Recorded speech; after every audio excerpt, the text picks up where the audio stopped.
The weeks after the hanging of McGee hadn't brought you the long-term feeling of satisfaction you were hoping it would. McGee's face still haunted your dreams and your waking thoughts. It was certainly His Majesty's justice carried out, and sure, the initial feeling was one of a closing chapter of your life, but there were still questions. And it certainly didn't undo what had happened to you all those years earlier. Now these questions would never be answered, for they were taken away with McGee at the end of a rope. In the first half of 1805, you spent most of the year on a variety of vessels, carrying out the Crown's blockade patrol orders against the French fleet.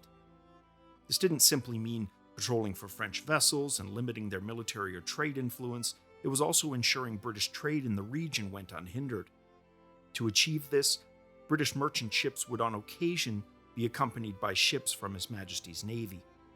In 1805, one such trip would take you to Devon at the southwest tip of England. Devon, in the early summer, was beautiful. The arms of hilly forested land that sheltered much of the bay from the Atlantic where Plymouth sat were multiple shades of green. The small, fortified St. Nicholas Island standing majestically at its center.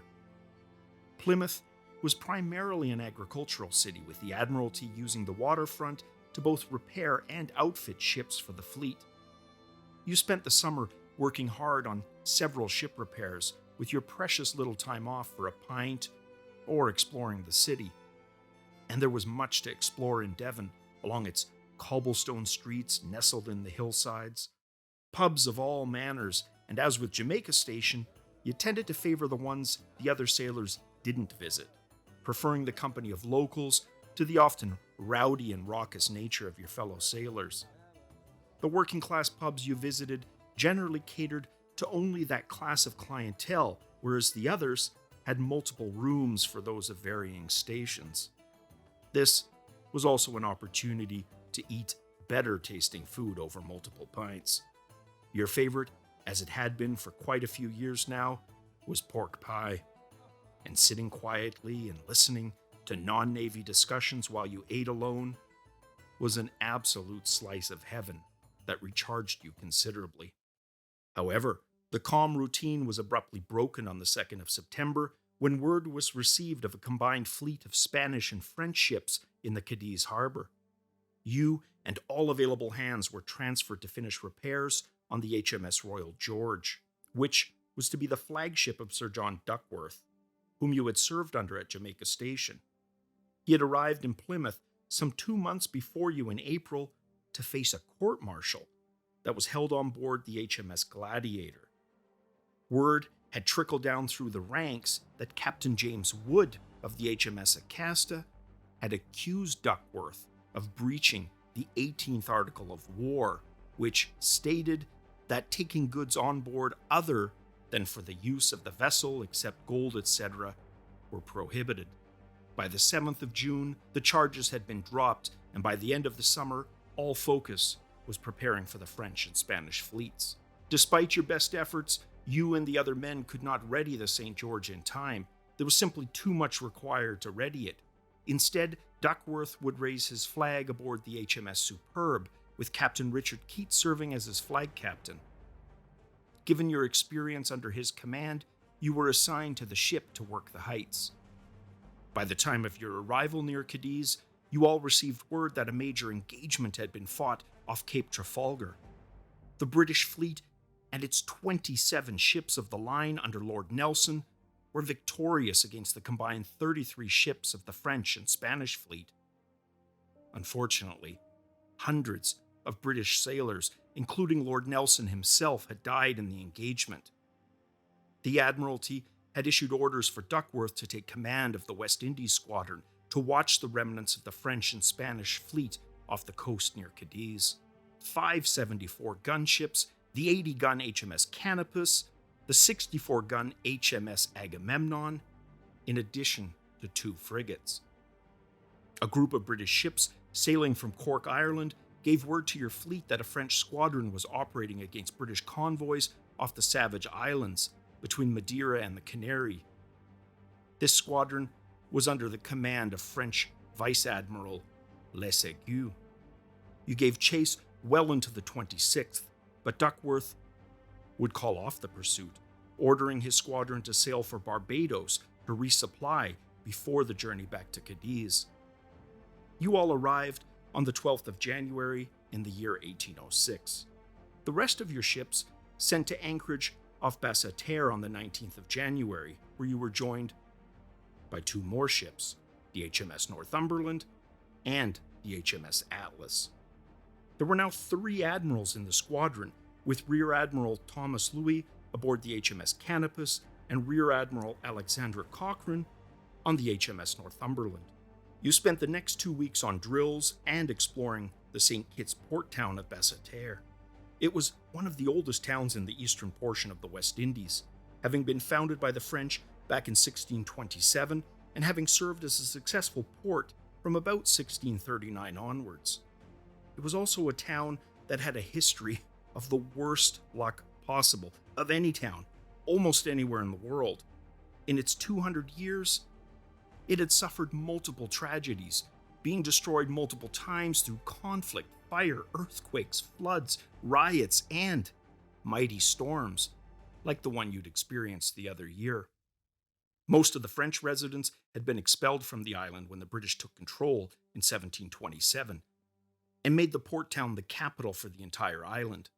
On the 1st of February, a small sloop, the HMS Kingfisher, arrived at port with word that 3 French ships of the line had been sighted off Santo Domingo. The scramble was on, Duckworth immediately ordering your fleet to sail for engagement. It was a Danish schooner that had sailed from Santo Domingo a few days prior, and indicated to the fleet that there was a French squadron present and that it numbered 8 ships in total. Duckworth informed the rest of the captains and admirals that Les Aigus would be outnumbered and outgunned. That evening, your squadron slowly approached Santo Domingo, with the 2 ships Acasta and Magician acting as forward scouting vessels.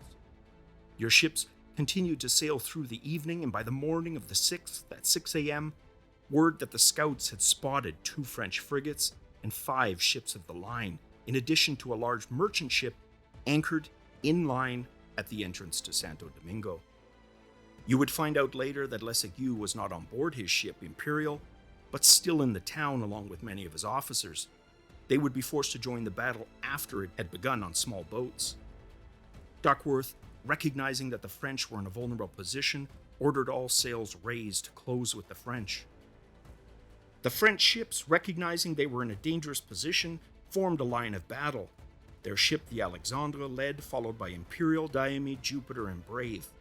The frigates and corvette took a position between the battle line and the shore of Santo Domingo. Duckworth ordered your forces angled across the front of the French line and signaled to his squadron to direct their fire at the 3 lead ships. By 8 a.m., your ships had formed into 2 divisions, a westerly line to windward under Duckworth with Superb, Northumberland, Spencer, and Agamemnon. The other, an eastern line under Louis with Canopus, Donegal, and Atlas. The frigates gathered in formation to your west, ready to assist if required. The calm before battle, still an oddity, and one you would never get used to. It was a shared knowledge of what was to come and what was expected of every man on board the ship. You fought for crown and empire, but above all, for your fellow sailors, each of whom depended on the other. Death, always a certainty, whether part of a battle or removed from it. It was something no man could escape. Men choose how they live in those moments where death is a possibility or even a certainty. And it was the burden of that knowledge that was etched in the faces of all those on board the ship. Over the next 2 hours, your ships closed in on the French squadron. Duckworth's squadron paced into the lead, with Louis' squadron pulling up just behind. All ships, however, remained in tight formation. The French would benefit from a southwesterly shift in the wind, but the land behind them restricted their movements. By 10:10 a.m., the Superb was able to close within firing range and let loose a barrage of cannon shot at the French ship Alexandra. Northumberland, with the British flagship Superb engaged, itself opened up fire on the next French ship in line, Les Aigus' flagship, the Imperial. Cochrane knowing he was outgunned by almost twofold, swept his ship in close with support from the Spencer, which opened fire on not only the Imperial, but the Diomede as well. Both lines of ships continued to close over the next 15 minutes as they sailed westwards along the coastline. At 10:25, the damaged Alexandre maneuvered quickly out of the French line and attempted to wedge itself between the Spencer and Northumberland to rake them both. However, Captain Robert Stopford aboard the Spencer responded by instead turning quickly across Alexandre's bow and raking her. He brought the Spencer along the opposite side and fired again, this time from even closer range. Smoke, confusion, pronounced by the yells of men and firing of cannons, and the splintering of wood raged. In this confusion, the superb and Northumberland missed Spencer's move, and they fired accidental shots into her before realizing their mistake. During this fray, Imperial was able to engage both of the British lead ships. Cochrane moved quickly to defend the flagship. He pulled Northumberland between Imperial and Superb, while Duckworth's ship was intact. The Northumberland riddled with a thundering rip of successive cannon shots. You braced yourself up high in the masts. Your concern went beyond your own life to the ship and crew around you. Here up high, you were usually more comfortable, but there was smoke and confusion everywhere, including here. Through the breaks in the smoke, you could see glimpses of your Captain Cochrane's movement, your ship inserting between Imperial and Superb to protect her. The noise deafening, cannon shots, wood splinters, flashes, and the ever-present screaming of men. Screams of pain, but also of discipline, pushing every option available to them. In one such break of smoke, you saw your ship complete its insertion between Imperial and Superb, cannon shot tearing itself through your ship like musket shot through paper. Several of the shots making it through your ship and even reaching into Superb's upper deck. The next hour saw you and your crew react to the battle still raging around you. It became clear your ships had the upper hand both here and against the French, who tried to leave the action now, floundering just offshore. Duckworth gathered the squadron and your ships, slowly moved about, boarding French ships and towing prizes. During this, a few French ships would escape, but their losses were numerable. Over 1,500 French sailors would be sent to the depths, and almost as many captured. 3 French ships of the line would be captured for prize, and 2 destroyed, meeting their demise alongside their lost men on the coral depths. While you didn't lose any ships, 338 were killed and wounded. Initially, the victory you were part of would be celebrated throughout Britain and the Empire, but always under the shadow of Trafalgar. Unfortunately, this would mean the bravery of you and your men would become buried alongside it as a mere footnote in history.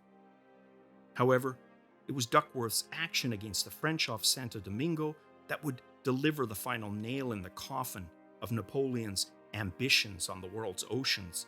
For the British, the action would restore confidence in transatlantic commercial ocean travel. You would continue for your term and then rejoin the Merchant Navy, surviving into retirement.